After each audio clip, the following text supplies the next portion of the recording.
Eno od teh dveh stvari si želim že od otroštva, ta druga je pa tak en majhen presenečenje iz Prlekije.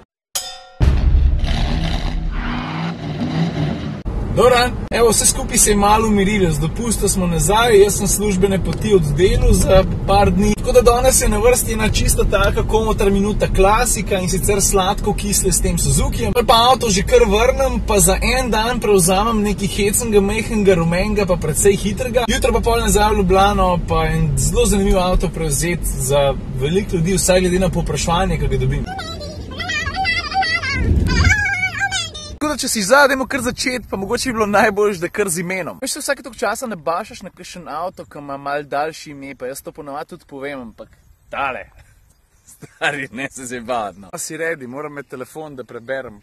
Pa ne sem to, moram ga položno dati, pa še pol ne vidim celega imena. To se pravi, Suzuki SX4, S-Cross, 1.4 Booster Jet, 4-wheel drive, Automatic, Elegance, Top. Vmes sem 2 kacapa zajel, pa še lačen sem ratel. Drugače pa ta avto križanc. Što pomeni, da je vsega pomal, ne? Mal hoče biti SUV, mal noče biti SUV, mal hoče biti družinski avto, mal tudi je družinski avto. V bistvu je dosti družinski avto. Zdaj že 3/4 leta mimo, odkar ga je Suzuki prenovo, ne? Ampak do tega pridemo pol. Je pa tale testni avto za mano, kar izborno opremljen, stane 24.500, ampak kljub temu trdim, da je to en tak dober razmerje med ceno pa med tem, ko dobiš. Tako smo se dotaknili že kar ta prve ta sladke, oprema. Stari, kva je tle not vroče, pa leder, ric sem si že na 4-krat face spekel. Se niti ne vem, kje točno ne začnem, ne? Leder zici, to sem omenil, pa 4-kolesen pogon, pa avtomatski menjalnik, pa tale ogromna panoramska streha, katere prednost nisem to, da je steklena površina velika. To je pa zato, ker gre sta 2 dela nazaj, ne sam ta tukaj ta prva, veš. Nam rekel, da imam feeling, da se v kabriju vozim, ne. Ampak je pa kar fajn. Pa pri opremi lahko omenim še recimo pameten tempomat, ki dela dober, pa pameten ključ, pa tudi varnostno je okej, ne. Če je panika, znam sam zabremzati. Sem stvari, ki so pa avtomatska klima, pa pameten umestnik, pa take reči, to po mojem sploh ne rabimo omenjati. Pa pomaga ti speljati v klanc, pa pomaga se ti spuščati po strmini dol, tako da bremze ne rabiš dotika, da ti furaš sam volan in avto naredi vse sam. Se ti pravim, oprema je kar velik, pa avto je razmeroma velik, pa prostoren. Zato pravim, da je celoten paket, če gledaš price performance, kar okej. V drugo sladko pade pa učinkovit 4-kolesen pogon. Tehnične podrobnosti se ne bom spuščal. Je zadeva zasnovana precej preprosto, ampak deluje. To je tisti, ki je pomemben. Sem deluje, a veš, velika večina 4-kolesnih pogonov, ki so na voljo v kjerkoli znamki, pač delujejo. Ampak jaz sem bil pa v povezavi s tem avtom presenečen, sem zelo zadovoljen predvsem z odzivnostjo. Ravno ta reakcija, ne, ko ti zmanjka oprijema, je tukaj zelo hitra. V bistvu moram še noter nekaj pokazati. Lej, vidiš ta vrtljiv gumb tukaj? V osnovi zadeva zelo preprosta. Lahko zbereš program Snow Mud. To se pravi, da gre za spolzke površine s slabim oprijemom in v tem primeru pa menjalnik in motor reagirata primerno površini. Je pa v vsem tem res, da sem jaz večino časa uporabljal kar izhodiščen program, ki se imenuje Auto oziroma Automatic, zato ker se mi pač zdi, da je v večini primerov avto vse malo pametnejši od mene, pa bo že on prilagodil pogon, tako kot on misli, da je prav. Tretja sladka, veš, una prenova, o kateri sem govoril prej. Jaz ne vem, če se spomniš, kakšen je bil njegov sprednji del pred prenovo, ne? Ajde, bom zdaj butno eno slikco.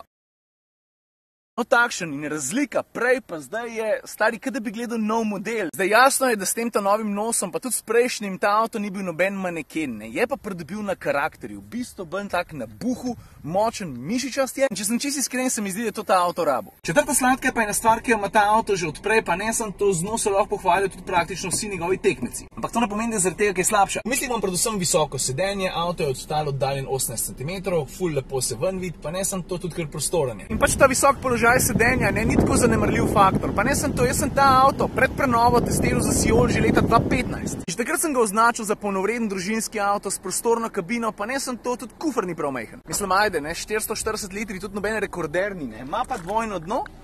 Veš, ta drug pohvalen podatek so pa predvsem zelo široka prtljažna vrata. Zdaj pred zadnjo sladko, ne, pojmo na kisle. Prva stvar, ki mi je malo manj všeč, je to, da je menjalnik, ki je sicer v običajni vožnji čisto lepo spodoben dela, ki hočeš malo več od njega, malo premalo odziven, pa malo prepočasen. Druga kisla je povezana pa s plastiko. Recimo ta tukaj na vratih, poslušaj to. Ampak po drugi strani moram pa nekaj reči, ne. Suzukijevi avti nikoli niso bili takšni, da bi se pretvarjali, da so nekaj, kar niso. In to trdo plastiko jaz nekako vzamem v zakup in moram reči, da na celotno izkušnjo avta, če gledaš res holistično, ne vpliva kaj dosti. Tretja kisla je pa malo old school. A veš, s potovalnimi računalniki se običajno v sodobnih avtih upravlja s kakšnimi takimi finimi tipkami ali na volanu ali kje drugje. Pri Suzukiju so pa še vedno pristaši telih mal narodnih palčk ob merilnikih. Vse ergonomsko niti niso tako slabe, ne, vedno jih imaš na očeh, blizu so, ko jo pritisneš, se tam nog nekaj spremeni, pa premakne. Sam ne vem, no, se mi zdi, da je njihov čas že mim, tako da... Okej, peta sladka. Kva je vroče. Kje se zdaj to dotraja, stari, no? Vroče, šit, vroče, No, to je peta sladka. Sodoben turbobencinski motor s prostornino 1,4 litra pa 103 kW. Všeč mi je, da je motor odziven, živahen, predvsem mi je pa všeč to, da ga Suzuki ima. Več ni bilo vedno samoumevno, da si gledal Suzuki pa si rekel, aha, jaz bi enega turbobencinarja, to mi sede. Ne. Zdaj, da bi bil ful varčen, ni, ne. Meni v povprečju pije tam 7,6, 7,7. Ampak je pa bistveno cenejši od dizla, pa tudi karakterno temu avtu ustreza ful dobro. In to so bile sladko kisle s tedim R-Crossom z rekordno dolgim imenom, zdaj pa pičimo v Ljubljano, zato ker ga moram vrniti, pa že malo zamujam. Evo, Suzuki je vrnil, tale se je pa tudi že pripeljal. A se še spomnite, kako lepo prtka? In si malo ga pa lahko pritisnem, a? Sport, druga. Pol je pa ključ v tem, da prestaviš zgodi, ne pozno. Tam nekje pri 3-4, ali pa mogoče še prej, šipa dol.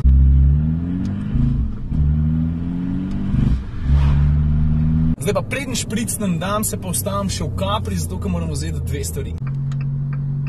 Eno od teh dveh stvari si želim že od otroštva, ta druga je pa tak en majhen presenečenje iz Prlekije. Mislim, tako so mi rekli, no. Takole, jaz sem v osnovni šoli učitelj za telovadbo, ki se imenoval Franc Vengust in on je bil strokovnjak za lokostrelstvo. Prezjebanci je trener slovenske reprezentance leta 92 na olimpijskih v Barceloni. In jaz sem v osnovni šoli pod njegovim vodstvom en zelo kratek čas strelil, pa sem si vedno hotel kupiti en lok, samo toliko, da bi malo za foro probil, nekaj začetniškega. No, pa je pa Špeharjev Matej od svojega sina paket prodajal in zdaj ga imam. Sama za intermeco. 3, 4, ha!